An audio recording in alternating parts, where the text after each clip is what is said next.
नमस्कार। कहानी बैरल में आपका स्वागत है। लीजिए पेश है मुंशी प्रेमचंद द्वारा लिखित कहानी सुजान भगत। सीधे सादे किसान धन हाथ आते ही धर्म और कीर्ति की ओर झुकते हैं। दिव्य समाज की भांति वे पहले अपने भोग विलास की ओर नहीं दौड़ते। सुजान की खेती में कई साल से कंचन बरस रहा था। मेहनत तो गांव के सभी किसान करते थे, पर सुजान के चंद्रमा बली थे। ऊसर में भी दाना छींट आता तो कुछ न कुछ पैदा हो जाता था। 3 वर्ष लगातार ऊख लगती गई। उधर गुड़ का भाव तेज था, कोई 2-2.5 हजार हाथ में आ गए। बस चित्त की वृत्ति धर्म की ओर झुक पड़ी। साधु संतों का आदर सत्कार होने लगा। द्वार पर धूनी जलने लगी। कानूनगो इलाके में आते तो सुजान महतो के चौपाल में ठहरते। हल्के के हेड कांस्टेबल, थानेदार, शिक्षा विभाग के अफसर, एक न एक उस चौपाल में पड़ा ही रहता। महतो मारे खुशी के फूले न समाते। धन्य भाग, उसके द्वार पर अब इतने बड़े बड़े हाकिम आकर ठहरते हैं जिन हाकिमों के सामने उसका मुंह न खुलता था। उन्हीं की अब महतो महतो करते जबान सूखती थी। कभी कभी भजन भाव हो जाता। एक महात्मा ने डौल अच्छा देखा तो गांव में आसन जमा दिया। डांजे और चरस की बहार उड़ने लगी।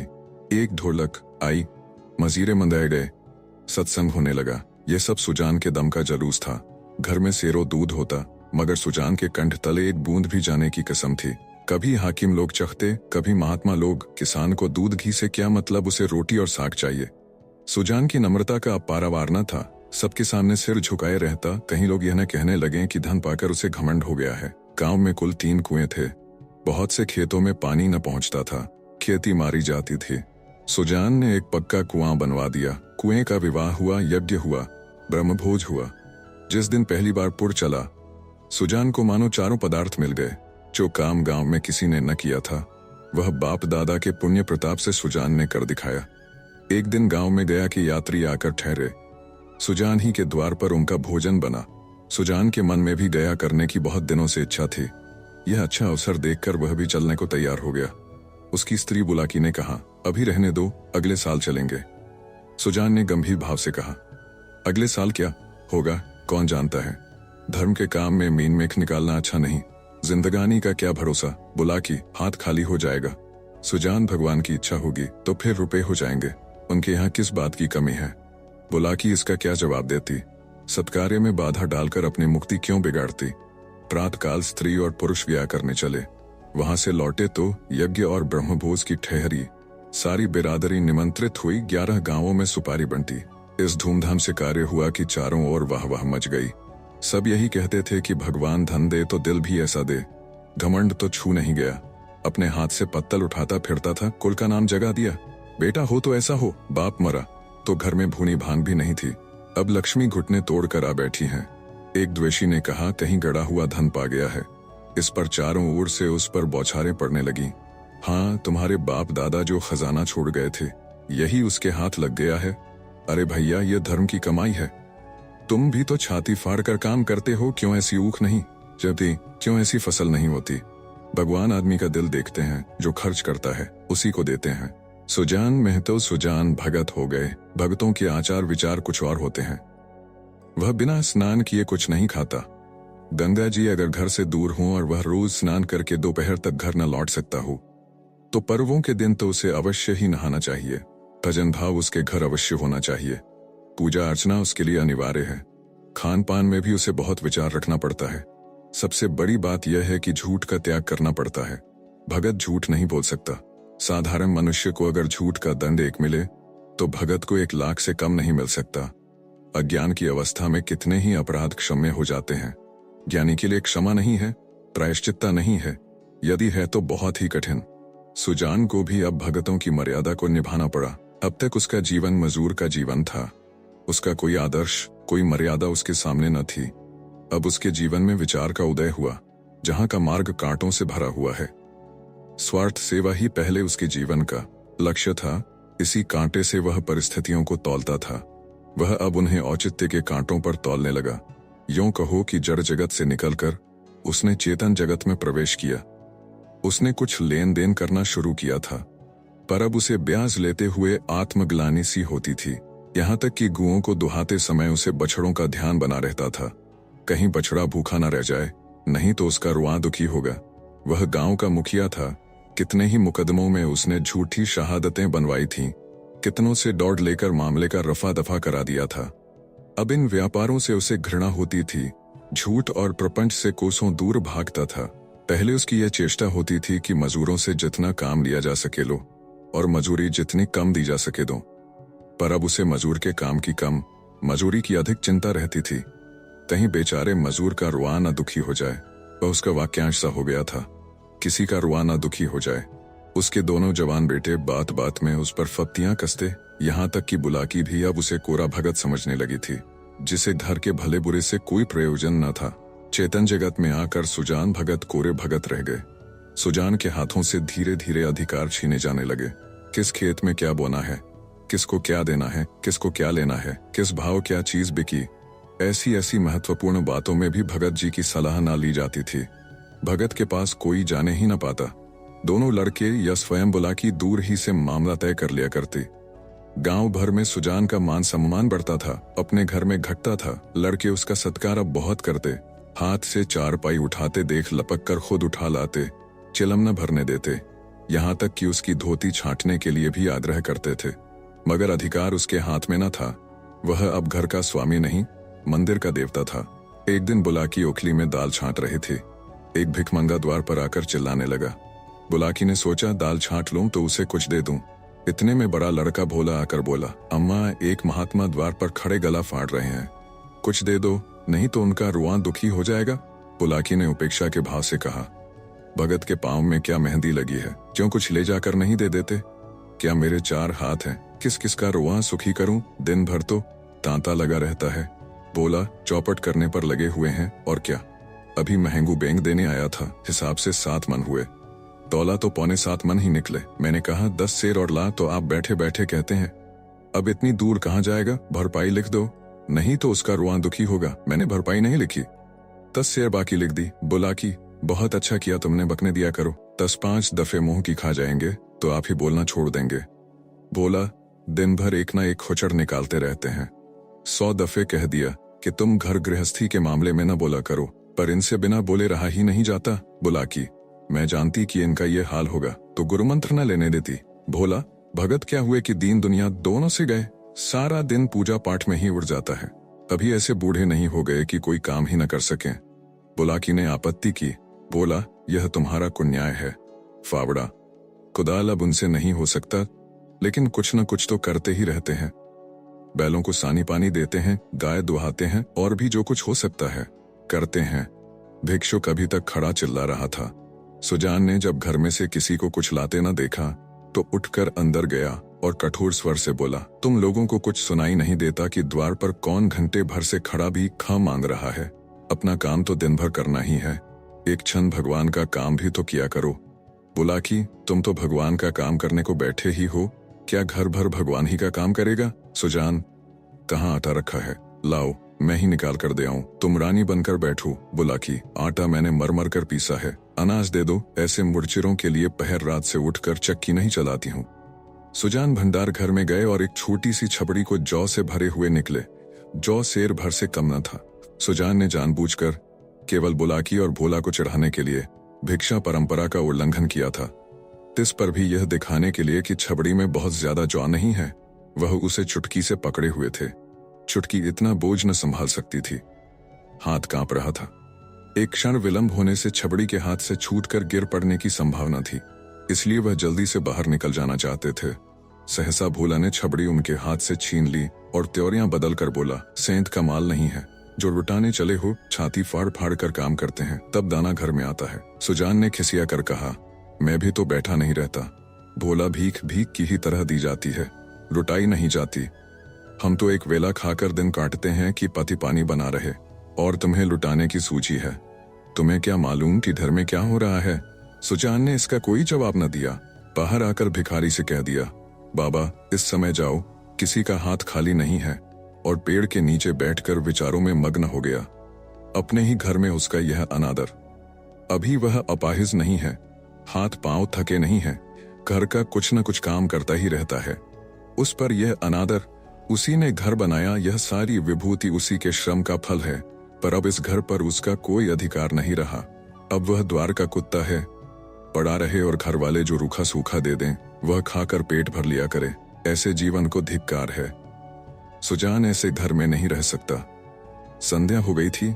भोला का छोटा भाई शंकर नारियल भर कर लाया। सुजान ने नारियल दीवार से टिका कर रख दिया। धीरे धीरे तंबाकू जल गया। जरा देर में भोला ने द्वार पर चारपाई डाल दी। सुजान पेड़ के नीचे से न उठा। कुछ देर और गुजारी। भोजन तैयार हुआ। भोला बुलाने आया। सुजान ने कहा, भूख नहीं है। बहुत मनावन करने पर भी न उठा। तब बुलाकी ने आकर कहा, खाना खाने क्यों नहीं चलते? जी तो अच्छा है। सुजान को सबसे अधिक क्रोध बुलाकी ही पर था। यह भी लड़कों के साथ है। यह बैठी देखती रही और भोला ने मेरे हाथ से अनाज छीन लिया। इसके मुंह से इतना भी न निकला कि ले जाते हैं तो ले जाने दो। लड़कों को न मालूम हो कि मैंने कितने श्रम से यह गृहस्थी जोड़ी है। पर यह तो जानती है, दिन को दिन और रात को रात नहीं समझा। भादों की अंधोरी रात में मड़ैया लगा के जुआर की रखवाली करता था। जेठ बैसाख की दोपहरी में भी दम न लेता था। और अब मेरा घर पर इतना भी अधिकार नहीं है कि भीख तक न दे सकूं। माना कि भीख इतनी नहीं दी जाती, लेकिन इनको तो चुप रहना चाहिए था। चाहे मैं घर में आग ही क्यों न लगा देता। कानून से भी तो मेरा कुछ होता है। मैं अपना हिस्सा नहीं खाता, दूसरों को खिला देता हूं। इसमें किसी के बाप का क्या साझा। अब इस वक्त मनाने आई है। इसे मैंने फूल की छड़ी से भी नहीं छुआ। नहीं तो गांव में ऐसी कौन औरत है जिसने खसम की लातें न खाई हूं, कभी करी निगाह से देखा तक नहीं। रुपये पैसे लेना देना सब इसी के हाथ में दे रखा था। अब रुपये जमा कर लिए हैं तो मुझी से घमंड करती है। अब इसे बेटे प्यारे हैं, मैं तो निखट्टू लुटाऊ घर फूंकू घोंगा हूं।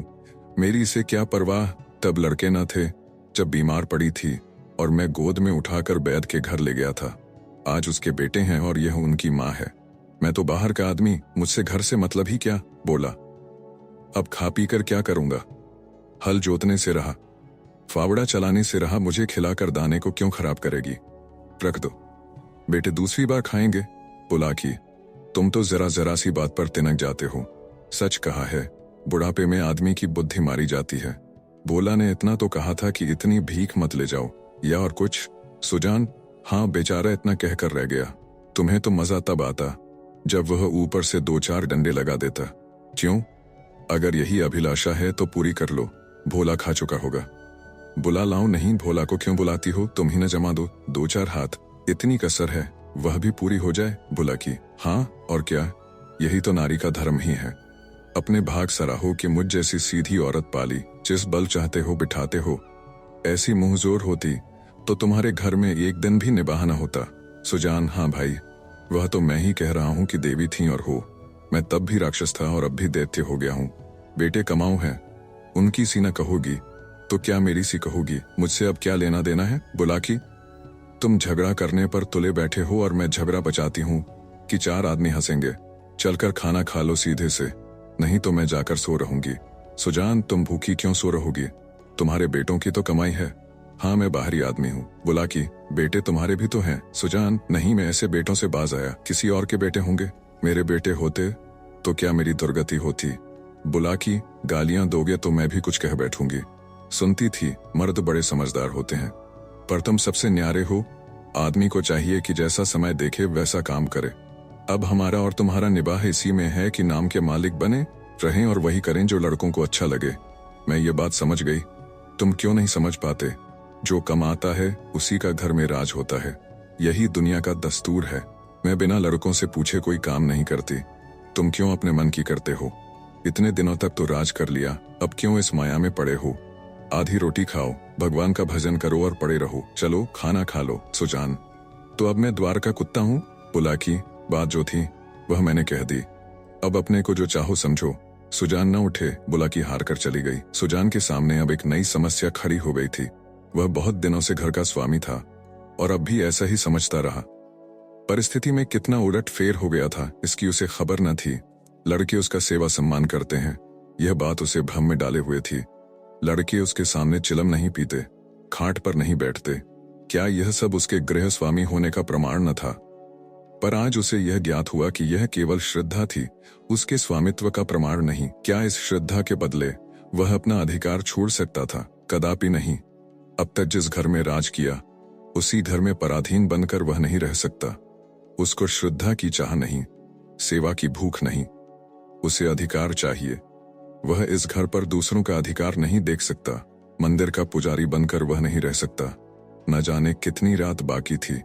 सुजान ने उठकर गणासे से बैलों का चारा काटना शुरू किया। सारा गांव सोता था, पर सुजान करवी काट रहे थे। इतना श्रम उन्होंने अपने जीवन में कभी न किया था। जब से उन्होंने काम करना छोड़ा था, बराबर चारे के लिए हाय हाय पड़ी रहती थी। शंकर भी काटता था, बोला भी काटता था, पर चारा पूरा न पड़ता था। आज वह इन लौंडों को दिखा देंगे चारा कैसे काटना चाहिए। उनके सामने कटिया का पहाड़ खड़ा हो गया और टुकड़े कितने महीन और सुडौल थे, मानो सांचे में ढाले गए हों। मुंह अंधेरे बुलाकी उठी तो कटिया का ढेर देखकर दंग रह गई। बोली, क्या भोला आज रात भर कटिया ही काटता रह गया? कितना कहा कि बेटा जी से जहान है, पर मानता ही नहीं, रात को सोया ही नहीं। सुजान भगत ने ताने से कहा, वह सोता ही कब है, जब देखता हूं काम ही करता रहता है। ऐसा कमाऊ संसार में और कौन होगा। इतने में भोला आंखें मलता हुआ बाहर निकला। उसे भी यह ढेर देखकर आश्चर्य हुआ। माँ से बोला, क्या शंकर आज बड़ी रात को उठा था? अम्मा बोला कि वह तो पड़ा सो रहा है। मैंने तो समझा तुमने काटी होगी। बोला, मैं तो सवेरे उठ ही नहीं पाता, दिन भर चाहे जितना काम कर लूं, पर रात को मुझसे नहीं उठा जाता। बोला कि तो क्या तुम्हारे दादा ने काटी है? बोला, हाँ मालूम तो होता है, रात भर सोए नहीं, मुझसे कल बड़ी भूल हुई। अरे वह तो हल लेकर जा रहे हैं, जान देने पर उतारू हो गए हैं क्या? बोला कि क्रोधी तो सदा के हैं, अब किसी की सुनेंगे थोड़े ही। बोला, शंकर को जगा दो, मैं भी जल्दी से मुंह हाथ धोकर हल ले जाऊं। जब और किसानों के साथ भोला हल लेकर खेत में पहुंचा तो सुजान आधा खेत जोत चुके थे। भोला ने चुपके से काम करना शुरू किया। सुजान से कुछ बोलने की उसकी हिम्मत न पड़ी। दोपहर हुआ, सभी किसानों ने हल छोड़ दिए, पर सुजान भगत अपने काम में मग्न है। भोला थक गया है, उसकी बार बार इच्छा होती है कि बैलों को खोल दे, मगर डर के मारे कुछ कह नहीं सकता। सबको आश्चर्य हो रहा है कि दादा कैसे इतनी मेहनत कर रही हैं। आखिर डरते डरते बोला, दादा अब तो दोपहर हो गया, हल खोल देना। सुजान, हाँ खोल दो, तुम बैलों को लेकर चलो, मैं डॉट फेंक कर आता हूँ। बोला, मैं संझा को डॉट फेंक दूंगा। सुजान, तुम क्या फेंक दोगे? देखते नहीं हो खेत कटोरे की तरह गहरा हो गया है, तभी तो बीच में पानी जम जाता है। इस गोइंट के खेत में 20 मन का बीघा होता था, तुम लोगों ने इसका सत्यानाश कर दिया। बैल खोल दिए गए। बोला, बैलों को लेकर घर चला, पर सुजान डॉट फेंकते रहे। आधा घंटे के बाद डॉट फेंक कर वह घर आए, मगर थकान का नाम न था। नहा खाकर आराम करने के बदले उन्होंने बैलों को सहलाना शुरू किया। उनकी पीठ पर हाथ फेरा, उनके पैर मले, पूंछ सहलाई। बैलों की पूंछें खड़ी थीं। सुजान की गोद में सिर रखे उन्हें अकथनीय सुख मिल रहा था। बहुत दिनों के बाद आज उन्हें यह आनंद प्राप्त हुआ था। उनकी आंखों में कृतज्ञता भरी हुई थी, मानो वे कह रहे थे, हम तुम्हारे साथ रात दिन काम करने को तैयार हैं। अन्य कृषकों की भांति भोला अभी कमर सीधी कर रहा था कि सुजान ने फिर हल उठाया और खेत की ओर चले। दोनों बैल उमंग से भरे दौड़े चले जाते थे, मानो उन्हें स्वयं खेत में पहुंचने की जल्दी थी। भोला ने मड़ैया में लेटे लेटे पिता को हल लिए जाते देखा, पर उठ न सका। उसकी हिम्मत छूट गई। उसने कभी इतना परिश्रम न किया था। उसे बनी बनाई गिरस्ती मिल गई थी, उसे ज्यों त्यों चला रहा था। इन दामों वह घर का स्वामी बनने का इच्छुक न था। जवान आदमी को 20 धंधों होते हैं, हंसने बोलने के लिए, गाने बजाने के लिए भी तो उसे कुछ समय चाहिए। पड़ोस के गांव में दंगल हो रहा है, जवान आदमी कैसे अपने को वहां जाने से रोकेगा? किसी गांव में बारात आई है, नाच गाना हो रहा है, जवान आदमी क्यों उसके आनंद से वंचित रह सकता है? वृद्धजनों के लिए ये बाधाएं नहीं। उन्हें न नाच गाने से मतलब, न खेल तमाशे से गरज, केवल अपने काम से काम है। बुलाकी ने कहा, भोला तुम्हारे दादा हल लेकर गए। भोला, जाने दो अम्मा, मुझसे यह नहीं हो सकता। सुजान भगत के इस नवीन उत्साह पर गांव में टीकाएं हुई। निकल गई सारी भक्ति। बना हुआ था, माया में फंसा हुआ है, आदमी काहे को भूत है। मगर भगत जी के द्वार पर अब फिर साधु संत आसन जमाए देखे जाते हैं, उनका आदर सम्मान होता है। अब की उसकी खेती ने सोना उगल दिया है। बखारी में अनाज रखने की जगह नहीं मिलती। जिस खेत में 5 मन मुश्किल से होता था, उसी खेत में अब की 10 मन की उपज हुई है। चैत का महीना था, खरिहानों में सतयुग का राज था, जगह जगह अनाज के ढेर लगे हुए थे। यही समय है जब कृषकों को भी थोड़ी देर के लिए अपना जीवन सफल मालूम होता है, जब गर्व से उनका हृदय उछलने लगता है। सुजान भगत टोकरे में अनाज भर भर कर देते थे और दोनों लड़के टोकरे लेकर घर में अनाज रखाते थे। कितने ही भाट और भिक्षुक भगत जी को घेरे हुए थे। उनमें वह भिक्षुक भी था जो आज से 8 महीने पहले भगत के द्वार से निराश होकर लौट गया था। सहसा भगत ने उस भिक्षुक से पूछा, क्यों बाबा, आज कहाँ कहाँ चक्कर लगाए?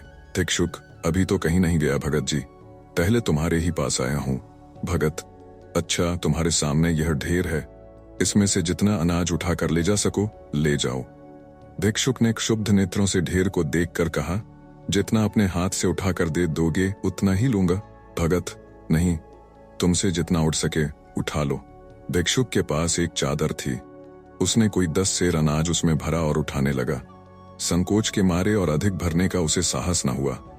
भगत उसके मन का भाव समझकर आश्वासन देते हुए बोले, बस इतना तो एक बच्चा भी उठा ले जाएगा। भिक्षुक ने भोला की ओर संदिग्धा नेत्रों से देखकर कहा, मेरे लिए इतना ही बहुत है। भगत, नहीं, तुम सकुचाते हो, अभी और भरो। भिक्षुक ने एक पंसेरी अनाज और भरा और फिर भोला की ओर सशंक दृष्टि से देखने लगा। भगत, उसकी ओर क्या देखते हो? बाबा जी, मैं जो कहता हूँ वह करो, तुमसे जितना उठाया जा सके उठा लो। भिक्षुक डर रहा था कि कहीं उसने अनाज भर लिया और भोला ने गठरी न उठाने दी तो कितनी भद्द होगी और भिक्षुकों को हंसने का अवसर मिल जाएगा। सब यही कहेंगे कि भिक्षुक कितना लोभी है, उसे और अनाज भरने की हिम्मत न पड़ी। तब सुजान भगत ने चादर लेकर उसमें अनाज भरा और गठरी बांध कर बोले, इसे उठा ले जाओ। भिक्षुक, बाबा, इतना तो मुझसे उठ न सकेगा। भगत, अरे इतना भी ना उठ सकेगा, बहुत होगा तो मन भर, भला जोर तो लगाओ, देखूं उठा सकते हो या नहीं। भिक्षुक ने गठरी को आजमाया, भारी थी, जगह से हिली भी नहीं। बोला, भगत जी, यह मुझसे न उठ सकेगी। भगत, अच्छा बताओ किस गांव में रहते हो? भिक्षुक, बड़ी दूर है भगत जी। अमोला का नाम तो सुना होगा। भगत, अच्छा, आगे आगे चलो, मैं पहुंचा दूंगा। यह कहकर भगत ने जोर लगाकर गठरी उठाई और सिर पर रखकर भिक्षुक के पीछे हो लिए। देखने वाले भगत का यह पौरुष देखकर चकित हो गए। उन्हें क्या मालूम था कि भगत पर इस समय कौन सा नशा था। 8 महीने के निरंतर अविरल परिश्रम का आज उन्हें फल मिला था। आज उन्होंने अपना खोया हुआ अधिकार फिर पाया था। वही तलवार जो केले को भी नहीं काट सकती, सान पर चढ़कर लोहे को काट देती है। मानव जीवन में लाग बड़े महत्व की वस्तु है। जिसमें लाग है वह बूढ़ा भी हो तो जवान है, जिसमें लाग नहीं, गैरत नहीं, वह जवान भी मृतक है। सुजान भगत में लाग थी और उसी ने उन्हें अमानुषीय बल प्रदान कर दिया था। चलते समय उन्होंने भोला की ओर सगर्व नेत्रों से देखा और बोले, ये भाट और भिक्षुक खड़े हैं, कोई खाली हाथ न लौटने पाए। भोला सिर झुकाए खड़ा था, उसे कुछ बोलने का हौसला न हुआ। वृद्ध पिता ने उसे परास्त कर दिया था। आप सुन रहे थे कहानी बैरल से मुंशी प्रेमचंद द्वारा लिखित कहानी सुजान भगत। वीडियो पसंद आया तो इसे लाइक करिए और चैनल को भी सब्सक्राइब कीजिए। धन्यवाद।